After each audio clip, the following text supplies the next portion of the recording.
It was while making a documentary about rural women confronting global crises and gender inequalities that I realized how deeply rooted female genital mutilation is.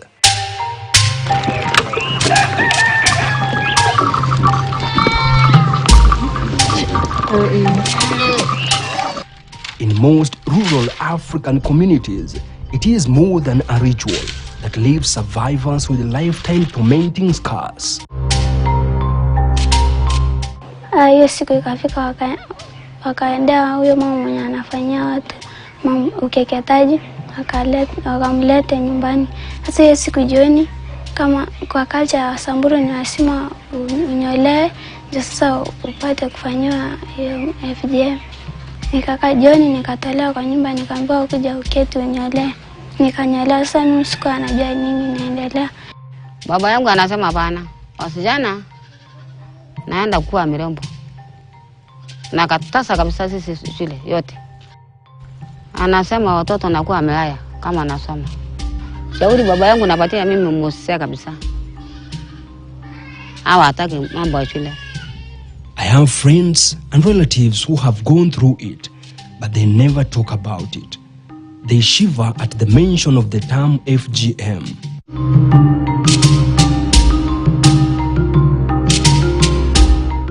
On my journey to tell the horrific truth of this cruel act, I met women and girls whose rights have been violated and bear traces of painful scars in the name of cultural passage. According to World Health Organization, more than 200 million women and girls alive today have undergone female genital mutilation in 30 countries in Africa, the Middle East, and Asia. About 50% of girls do marriage by the age of 18 years. Now, UNFPA works to ensure that every pregnancy is wanted, every childbirth is safe, and every young person's potential is fulfilled. Why does this culture continue in so many countries, and what will it take to make it stop? Kuna zile baadhi ya utamaduni zetu tumeziweka kando ambazo ni mbaya kwa sasa, kama for example kama mambo na ukeketaji na watoto wasichana kuozwa kwa umri mdogo. Hiyo tumesimamisha, na pia ukeketaji tunangangana nayo kabisa ili ipate kuisha. In the remote villages of northern Kenya, Samburu County, girls and boys grow up seeing gender inequalities in their homes and communities every day. Their parents assume an equal responsibility of household chores, with mothers bearing the brunt of caregiving. But they never realize how these cultivated trends are the root of gender-based violence.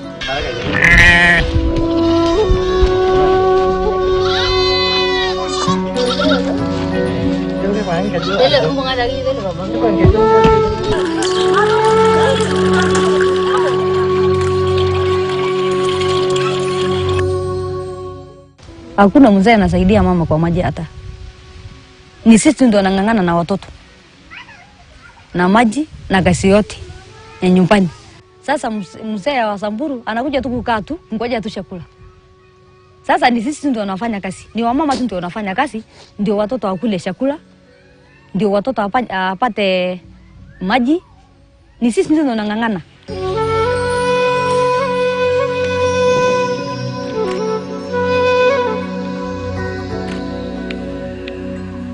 Majukumu yetu kama wamama wa Samburu tuko na mingi sana. Kwa sababu tusema kazi ya kuchota maji ni sisi. Kuni ni sisi. Kuangalia watoto ni sisi. Hata kwenda kutafuta mpaka hiyo chakula mara mingi ukiangalia wamama wengi hao ndio wanategemewa kwa familia.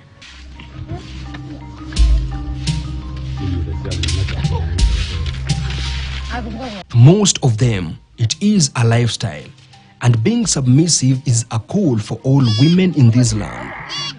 In its most insidious form, gender inequality turns violent.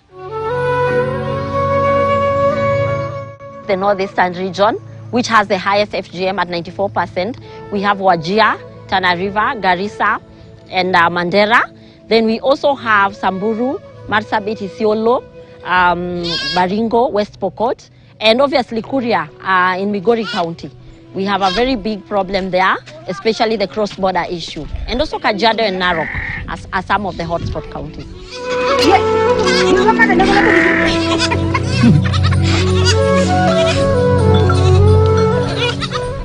Lucy, not her real name. In her teens, she lost the pride of being a charming Samburu girl. Seeing her elder sisters pulled out of schools and handed to men older than her father made her develop cold feet. Anytime she saw men walking through the gate, her blood boiled. She knew she was next on the line.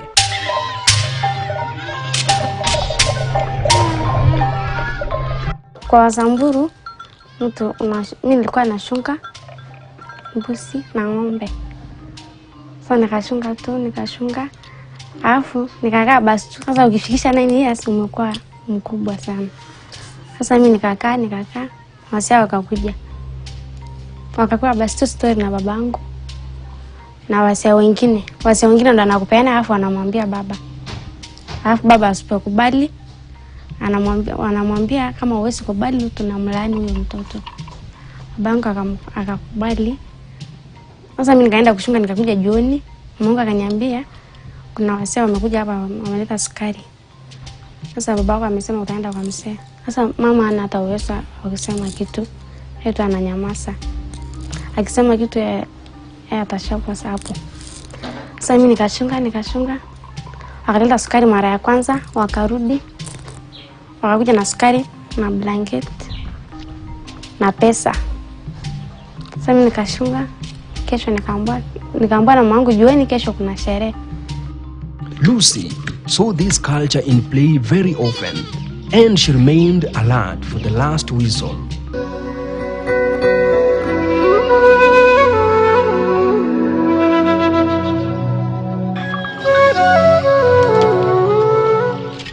As the hissing wind blew across the valley, for Lucy, it was a day of reckoning. Her dream of studying and becoming a doctor to save the lives of the destitute members of her community came down crumbling. Sasa kwa Samburu sherehe ikifika, tunasherehekea jioni, alafu kesho asubuhi nikatairishwa asubuhi. Alafu venye nitairishwa, tuseme kama ni leo nitairishwa leo asubuhi, unakaa tu leo peke yake, alafu kesho nikaenda kwa mzee. Sasa mimi nilikuwa bibi wa 4. Nilikuwa nafuata watatu nikapelekwa hiyo nyumba. Sasa bado tulikuwa mgonjwa. Nikakaa tu kwa hiyo nyumba. Na nikaa sitaki chakula, nikakaa tu nikasema Mungu wangu mimi nataka kusoma. Na sina uwezo wa kuweza kusoma. Nikakaa tu kwa hiyo boma. Venye nilipona nikatoroka, nikaenda kushunga nikatoroka. Nikakuja Marara. Nikapata msamgeni nikamwambia polisi ni wapi, wakaniambia huko. Akanionyesha mahali chief, nikaenda kwa chief nikamwambia mimi nataka kusoma. Lakini mimi sina uwezo wa kwenda shule. Akaniambia twende polisi alafu utaenda mahali nyingine ya Suguta. Nikakuja hadi Suguta, sister Bula akanipokea. Akanipeleka Suguta primary. Nikaanza grade 1, sasa niko grade 3. Venye nilikuja rescue nilielewa mambo mingi. Masomo, discipline, kila kitu nikaa nimejua. Sasa mimi sasa hata sitaki kuenda nyumbani, natamani tu kusoma. Na nimeshasamehewa. Natamani Mungu anisaidie nisome, alafu niende nimsaidie.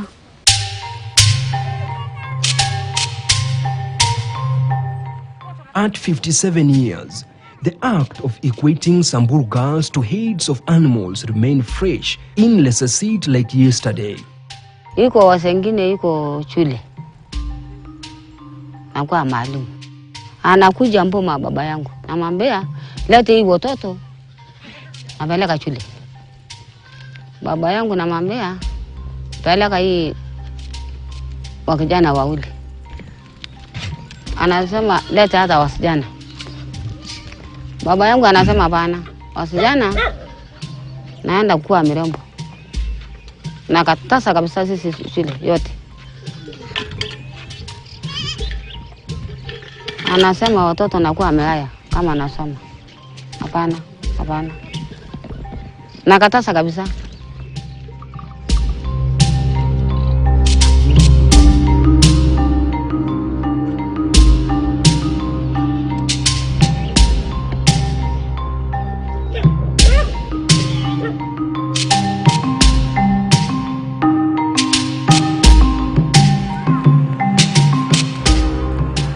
A victim of female genital mutilation, child marriage, and denied education.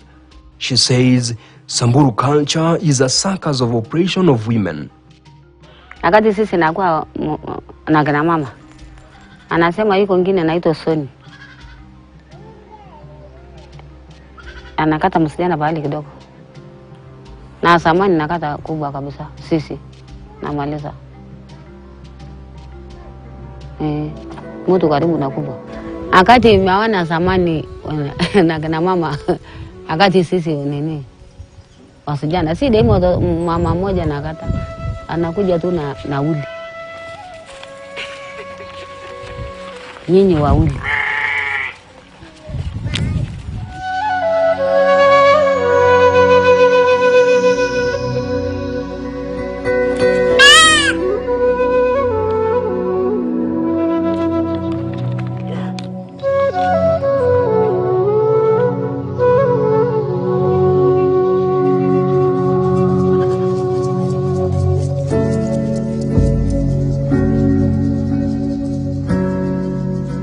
According to Kenya's Demographic Health Survey report of 2014, female genital mutilation practice is deeply rooted in the religious and cultural beliefs of communities.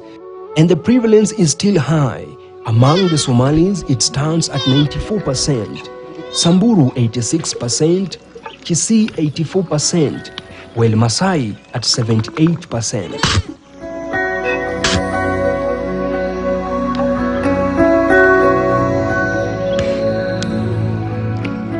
Lucy and Reina are among thousands of women who have been forced to forego their human rights under the oppressive customary laws of their communities. We obviously know that elders are the gatekeepers of culture. Nothing can happen in a community without engaging the elders. And that is why for us, engaging elders is very important.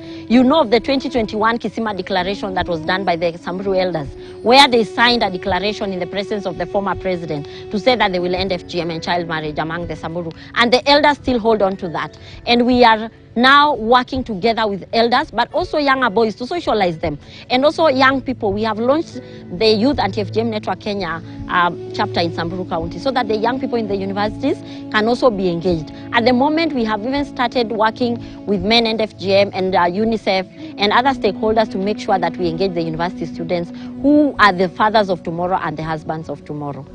On the backdrop of this shocking data, the United Nations Population Fund, UNFPA, has set out a community strategy for achieving gender equality and empowering women in the fight against extreme poverty, gender inequality, and retrogressive culture such as female genital mutilation and child marriage.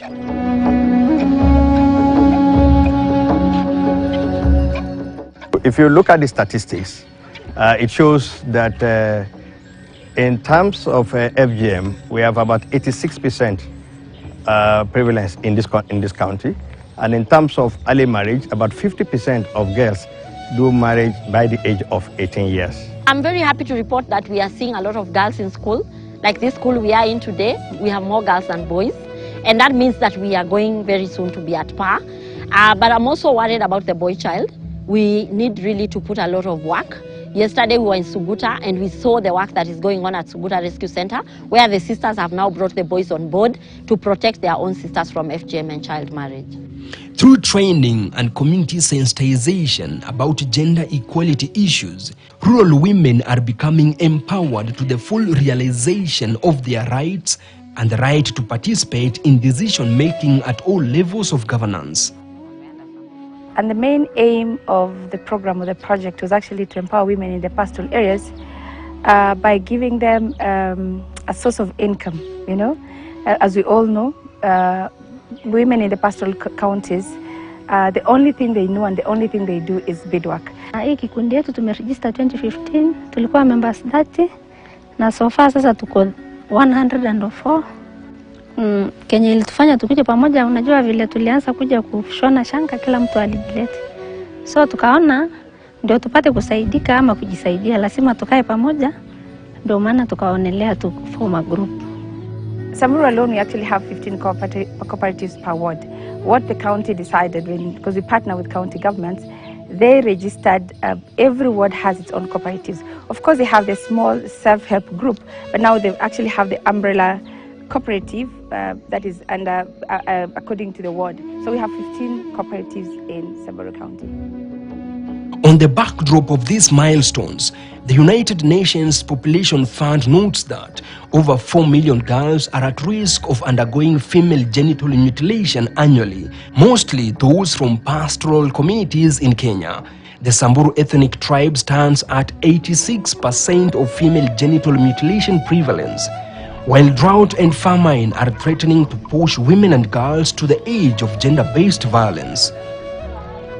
With the 5th season of October, November, December rains not really being promising, and of course the numbers of the people that have been affected in Samburu and currently need urgent food assistance stands at 130,000. As Kenya Red Cross, we have been working very closely with other humanitarian actors, including UNFPA, whereby during drought season, you find that the most affected are the women and girls. As Kenya Red Cross, we are trying to provide relief support through provision of cash voucher assistance, and so far we have been able to reach 2,700 households in Samburu East and North. And then the community also is now coming up with other ways of dealing with FGM, like cutting girls at a younger age. We are now seeing children of 6 months, 1 year, 2 years being cut, so that by the time they reach us, when we are telling them to say no, they've already been cut. So that's a very big challenge. Then we have medicalization, where we have medics now cutting the girls, not the traditional cutters, but now the medics. As a reproductive health and rights agency, it is not possible for us to fulfill those rights with this type of statistics. That is why it is extremely important that we have projects such as this, which supports us in our effort to end child marriage, and more importantly also to eliminate female genital mutilation. In a joint effort, Ushanga, Kenya, the United Nations Population Fund UNFPA, in partnership with the Panasonic Corporation, a Japanese company, launched a program strategy relating to drought risk management and climate change adaptation in Samburu and West Pokot counties, dubbed Lighting Up Dreams, targeting women, girls, and school-going children. For the young people, this project is important in the sense that we are able to teach them when they are still young and ensure that they not only concentrate on their learning and do very well in their schools through the availability of Panasonic lighting, which improves the number of hours that they can study in the night. But more importantly, we inculcate in them at the very early stages the need for them to respect each other, respect gender values, and for the boys especially, to promote positively and relate positively with their female counterparts in the school. So we think that this is a very important project that enables us to attack gender-based violence right from the school. Today, hundreds of women and girls will receive solar lanterns from Panasonic company, aimed to provide a solution to protect girls against the risk of FGM and early child marriage, as children will be able to study adequately at night, resulting in improved school retention and performance, while women will have more time in bead making. These lamps will help them enhance their products, especially at night. Most of these homes don't have electricity, but now by having Panasonic coming and giving the lamps, we'll be able to work at night. Most of them sometimes put their small phones in their heads, and they actually bid at night. So Panasonic have come on board, and we are grateful to Panasonic for coming on board to actually help women.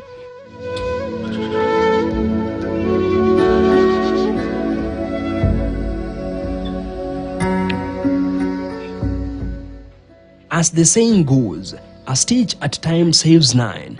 Reina Leseseit is hopeful that her efforts in fighting to end women's rights violation in her community will bear fruits and free young girls to grow to their full potential without always looking over their shoulders in the name of embracing culture.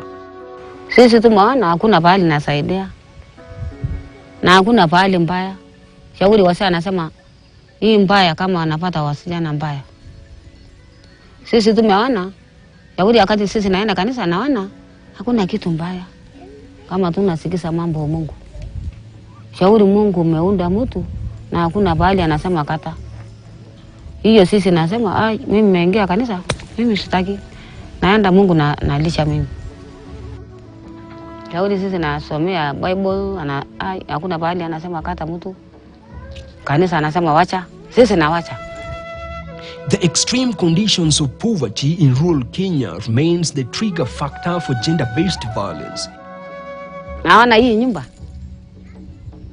Wakati hii nyumba impya. Ami ndio mejenga kitambo hii. Na menua hata mabati kwa hiyo nini hii shanga. The UNFPA is focusing on scaling up income-generating projects for hundreds of craftswomen who create dazzling beaded dolls, necklaces, anklets, collars, and belts. The appeal of beads and beadwork is to continue thriving as both a cultural expression and tourist attraction for rural women, and they should earn from it. So working with the women, getting them to improve the productivity of their beads, linking them to market, allowing them to work longer hours because of the availability of the Panasonic lamps is a way of empowering them, improving their economic viability, and also getting alternative means for them instead of cutting. And that is a very positive and synergistic work for us. The long-term project we call Lights Up the Future. The target itself to make an opportunity for education, health, and the income increase. So that means our target is the people who want to get the income, and also the learning, the more education. While the Anti-FGM Board has developed a public policy to counter FGM prevalence by incorporating the male component in the community dialogues and capacity building of the custodians of culture, such as community elders to support anti-FGM campaigns. We've had the Kisima Declaration, which the former president himself came. We had the Alale Declaration at the border of Kenya and Uganda with the Pokot elders. We've had the Loita Declaration among the Maasai of Kenya and Tanzania. And we've also had the Gumigayo elders, who are the Borana elders from Ethiopia, also coming up with a declaration. And we feel that we have really made a lot of strides in the last 3 years. We might not be at zero by 2022, but what I can assure Kenyans is that we have made major strides in this campaign. And what has happened is that the Anti-FGM Board has made sure that we are working closely with the counties. We have in place the county anti-FGM steering committees in all the 22 counties with high prevalence of FGM. And these county anti-FGM steering committees are chaired by the county commissioners and co-chaired by the county CCs. So that means that all our stakeholders are coming together to make sure we now have a multi-stakeholder kind of initiative, where even at national level we have the multi-sectoral team that is working towards ending FGM, and then we come down to the counties. A partnership with the United Nations Population Fund that was actually witnessed when we signed the partnership by the president was meant to use a product, a bead called Johari bracelet, as a source of income. So the partnership will, the Johari, specifically the Johari bracelet, was actually a social messaging, that every time you see the lady or the young man wearing, or even women to wear that, my daughter will not be taken through FGM, and that has actually really helped them. Now the bracelet is actually going for 1,800. When you empower a woman, of course, you empower the nation. This woman who is empowered will be able to keep her daughter to school. The project seeks to strengthen the bead business and production capacity of women from pastoralist communities, as well as improve their competitiveness of bead products in local, regional, and international markets for sustainable livelihoods.